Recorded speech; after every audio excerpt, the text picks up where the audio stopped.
सो community medicine में आज हम पढ़ने जा रहे हैं integrated management of neonatal and childhood illnesses. सबसे पहले बात करते हैं कि इंटीग्रेटेड मैनेजमेंट क्या है।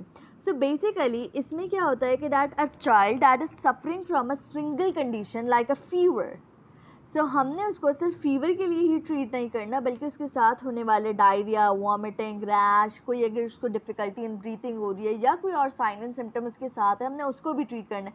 मतलब एज अ होल चाइल्ड को ट्रीट करना है, उसकी सारी प्रॉब्लम्स को देखना है, उसकी न्यूट्रिशनल लेवल अगर डिस्टर्ब हो रहा है उसे देखना है, उसे डिहाइड्रेशन हो रही है वो देखना है, हर फैक्टर को लेते हुए उसको ट्रीट करना। सो एक सिंगल डायग्नोसिस बना के ट्रीट नहीं कर रहे हम, बल्कि एज अ होल बच्चे को ट्रीट कर रहे हैं।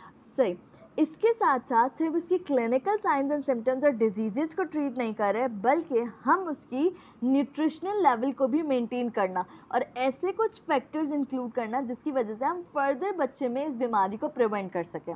ये सारी चीज़ें आ जाती हैं in the integrated management of the neonatal and childhood illness. What is it's definition? It is an integrated approach to child health that focuses on the well-being of the child. सो अब बात करते हैं 5 कॉमन डिजीज़ेज़। 5 कॉमन डिजीज़ेज़ में हमारे पास क्या क्या जाता है? Diarrhoeal disease, acute respiratory infections, malaria, measles and mall nutrition. ये 5 ऐसी डिजीज़ेज़ हैं जो कि अंडर 5 बच्चों को अफेक्ट कर रही होती हैं। अब पूछा जाता है कि ये IMNCI जो है ये कितने साल के बच्चों को इंक्लूड कर रही होती है? So that included infant less than 2 months and childrens 2 month up to 5 years. So ये हमारे पास बर्थ से लेकर 5 ईयर्स तक के जो भी बच्चे हैं उन सबको इंक्लूड करते हैं अंडर IMNCI और उनकी ट्रीटमेंट की जाती है। अब ऐसे डिजीज़ेस जो कि लेस देन 2 मंथ्स के बच्चों में कॉमन है, that are pneumonia, jaundice, diarrhoea, feeding problems, low weight and immunisation.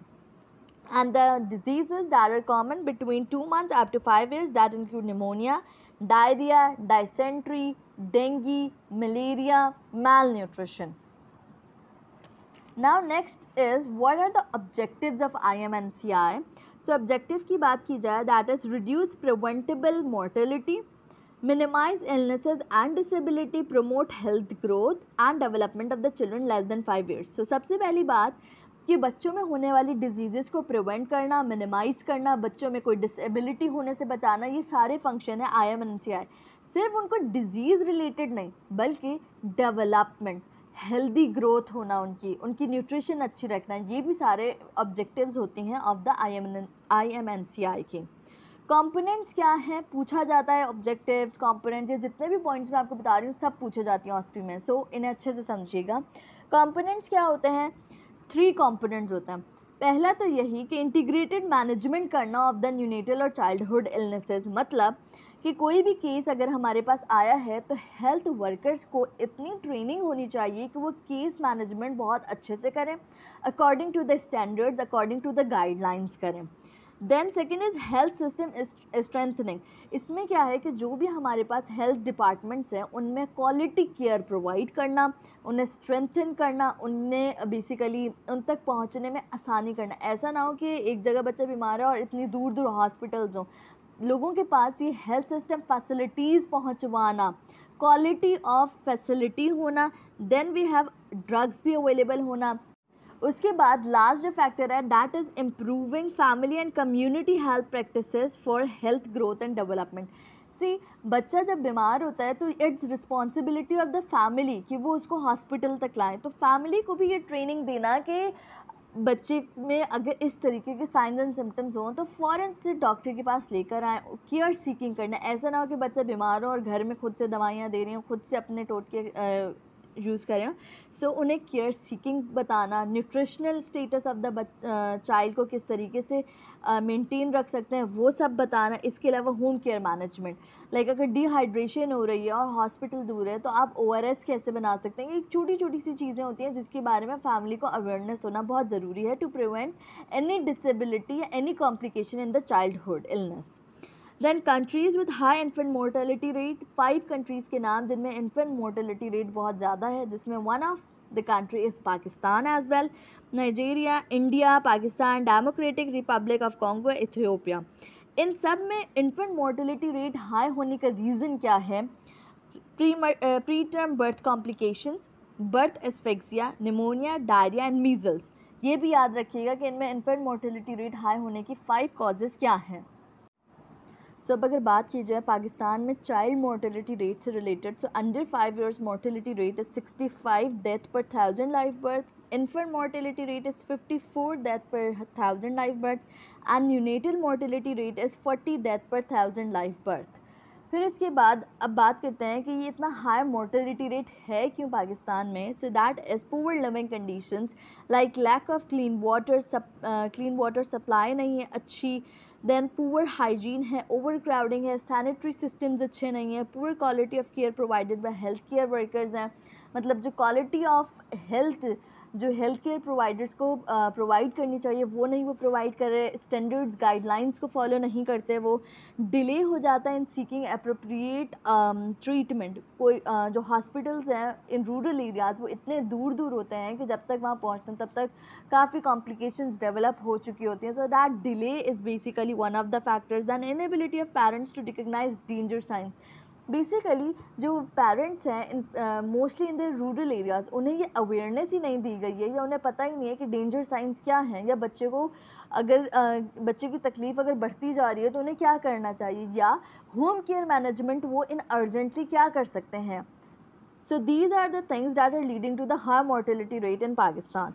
Case management का प्रोसेस क्या होता है, असेस करते हैं चाइल्ड को, क्लासिफिकेशन होती है of the illness, identify specific treatment of the child, फिर वो ट्रीटमेंट देना, counselling of the mother and the follow up.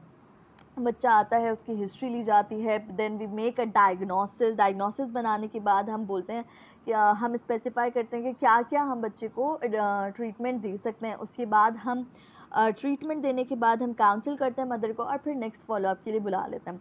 Now अब जो मैं आपको बताऊंगी that is integrated management of the case, कि हम साथ ही साथ एक तो उसको क्लिनिकली ट्रीट करने, इसके अलावा न्यूट्रिशनल वाइज जो है हम उसे किस तरीके से ट्रीट कर सकते हैं और बेटर कर सकते हैं उसके बारे में बात करते हैं।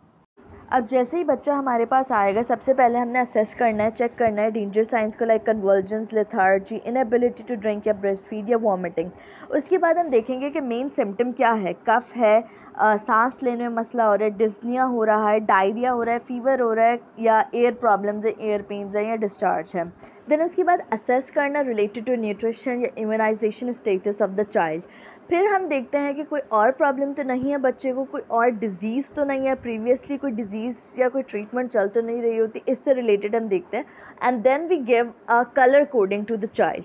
अब इसमें हमारे पास 3 कलर्स होते हैं, पूछे जाते हैं ऑस्पी में, pink, yellow and green. Pink represent severe, yellow means moderate और ग्रीन मीन्स कि he is in a safer zone. So pink में जो होता है हम बच्चे को अर्जेंटली रेफ़र करते हैं, रेफ़र करने से पहले हम उसे प्री रेफरल ट्रीटमेंट दे देते हैं और फिर एडवाइस करते हैं पेरेंट्स को, उन्हें काउंसिल करते हैं और फिर भेज देते हैं टुवर्ड्स द बेटर हॉस्पिटल जहाँ पे उन्हें बेटर ट्रीटमेंट मिल सके। येलो जो होता है वो ओपीडी में ही ट्रीट होता है, वहाँ पे जो लोकल इन्फेक्शन है उसी से रिलेटेड हम एंटीबायोटिक्स दे देते हैं, उसी के अकॉर्डिंगली मदर को एडवाइस करते हैं और फॉलोअप के लिए बता देते हैं। जो हमारे पास ग्रीन होता है इसमें होम मैनेजमेंट पॉसिबल होती है, ओरल एंटीबायोटिक्स दी जाती हैं इन्फेक्शंस को ट्रीट करने के लिए, फीडिंग को कंटिन्यू, न्यूट्रिशनल स्टेटस मेंटेन करने के लिए उन्हें बता दिया जाता है। इसके अलावा समझाया जाता है कि इस तरीके के अगर कोई डेंजर साइंस हो तो उस सूरत में आप फ़ौरन से हॉस्पिटल में लाए उन्हें और फॉलोअप से रिलेटेड उन्हें बता दिया जाता है। तो this is integrated case management. अब बात करते हैं डेंजर साइंस से रिलेटेड। तो डेंजर साइंस में हम क्या क्या पूछते हैं, इनेबिलिटी टू ड्रिंक या फीड, कि वो ब्रेस्ट फीड कर पा रहा है या नहीं, ड्रिंक कर पा रहा है या नहीं, vomiting, then convergence and diarrhoea. Look क्या करते हैं, लेथार्जिक हो रहा है, अनकॉन्शियसनेस हो रही है उसे या नहीं। देन जब डेंजर साइन हम असेस कर लेते हैं then we need urgent attention, हम उसे प्री रेफरल ट्रीटमेंट देते हैं, अर्जेंटली जो हम वहाँ पे ट्रीटमेंट दे सकते हैं वो देते हैं और फिर उसे रेफ़र कर देते हैं किसी टर्शरी केयर हॉस्पिटल में। अब जो मोस्ट कॉमनली बच्चों में जो डिज़ीज़ देखी जाती है दैट इज़ डायरिया, और डायरिया से रिलेटेड IMNCI में क्वेश्चन पूछे जाते हैं, तो हम उसी को डिस्कस करते हैं। दैट हम पूछते हैं उसमें कि कितनी देर, कितने घंटों से या कितने वक्त हो गया बच्चे को जो डायरिया हो रहा है, डायरिया में या स्टूल में कोई ब्लड आया है या नहीं आया। देखते क्या है, general condition of the child, lethargic है, अनकॉन्शियसनेस है, रेस्टलेसनेस हो रही है, इरिटेबिलिटी है, सनकिन आइज़ जो कि मोस्ट सिवियर डिहाइड्रेशन में मिलती है वो देखेंगे हम, और पिंचिंग ऑफ द स्किन देखेंगे कि डिहाइड्रेशन को क्लासीफाई करेंगे उस according. Now basically diarrhoea leads to dehydration. अगर हमारे पास सिवियर परसिस्टेंट डायरिया है फॉर मोर देन 14 डेज तो उसकी वजह से डिहाइड्रेशन हमें मिलती है इन द चाइल्ड। और अगर परसिस्टेंट है डायरिया मगर सिवियर फॉर्म नहीं है तो हमें डिहाइड्रेशन नहीं मिलेगी। अब डिहाइड्रेशन की जो ये IMNCI क्लासिफिकेशन है उससे रिलेटेड बात करते हैं। Now this pink showing severe dehydration, yellow some dehydration and green no dehydration. How to differentiate between severe and some dehydration? जो severe dehydration होगा उसमें बच्चा पानी नहीं पी पाएगा, ब्रेस्ट फीड नहीं कर रहा होगा, जबकि some dehydration में ड्रिंक करेगा, eagerly thirsty होगा। सही है। अनदर डिफरेंस क्या होता है कि जो स्किन पिंच होता है सिवियर डिहाइड्रेशन में स्लोली गो बैक होता है मोर देन 2 सेकेंड, जबकि सम में लेस देन 2 सेकेंड में होता है। इसके अलावा lethargic, unconsciousness and sunken eyes are the other symptoms. How to treat them? जो सिवियर डिहाइड्रेशन होता है उसमें प्लान सी को फॉलो करते हैं, जिसमें हम IV फ्लूइड्स देते हैं, रिंजर्स लैक्टेट सॉल्यूशन देते हैं। अगर बच्चा ओरली लेने के काबिल हो जाता है then we gives oral ORS। इसके अलावा सप्लीमेंट्स देते हैं, वाइटामिन्स, मेबेंडाजोल देते हैं टू ट्रीट द डायरिया, और इम्यूनाइजेशन को बेटर करने की कोशिश करते हैं। उसके बाद प्लान B दिया जाता है in case of some dehydration, जिसमें क्या होता है कि ORS दिया जाता है 4 आवर्स के पीरियड के अकॉर्डिंगली, और इसके अलावा एक्स्ट्रा फ्लूइड्स देंगे, कंटिन्यू फीडिंग करेंगे, मदर को काउंसिल करेंगे कि ब्रेस्ट फीडिंग वो कंटिन्यू रखें, और फॉलोअप से रिलेटेड उन्हें गाइड कर दिया जाएगा। उसके बाद लास्ट होता है हमारे पास plan A that is given in no dehydration, जिसमें हम मदर को जो है काउंसिल करते हैं, एक्स्ट्रा फ्लूइड्स देने का कहते हैं, बच्चे को ब्रेस्ट फीडिंग कंटिन्यू रखने का कहते हैं, और फॉलो अप करने का कहते हैं। बेसिकली क्योंकि नो डिहाइड्रेशन है तो होम मैनेजमेंट बहुत ईजिली हो जाती है। Now at the end advantage of integrated approach क्या है? Number 1, speed up the urgent treatment and treatment seeking practices. जो अर्जेंट हम ट्रीटमेंट दे सकते हैं, और इसके साथ साथ जो अवेयरनेस हम इसके ज़रिए प्रोवाइड करते हैं ना, that is urgent seeking treatment. Involve prevention of disease by immunisation. Immunise करते हैं, API इम्यूनाइजेशन जो होती है उसके अकॉर्डिंग हम डिफरेंट डिजीज़ को प्रिवेंट कर सकते हैं। देन जैसे कि मैं शुरू से बताती आ रही हूँ कि सिर्फ क्लिनिकल नहीं, इंटीग्रेटेड मैनेजमेंट में हम न्यूट्रिशन भी इन्वॉल्व कर लेते हैं। तो न्यूट्रिशन और एक्सक्लूसिव ब्रेस्ट फीडिंग प्रैक्टिसेस को बढ़ाना। It avoids wastage of resources by using most appropriate medicine and treatment. Involve parents in effective care of baby and home. तो मतलब ये हमारे पास पेरेंट्स, फैमिली, कम्युनिटी को भी इन्वॉल्व कर लेता है to increase the quality of life of the baby. उसकी केयर के लिए, उसकी हेल्थ स्टेटस को अच्छा रखने के लिए फैमिली और कम्युनिटी को भी इंक्लूड कर लेता है। This is all about integrated management of neonatal and childhood illnesses.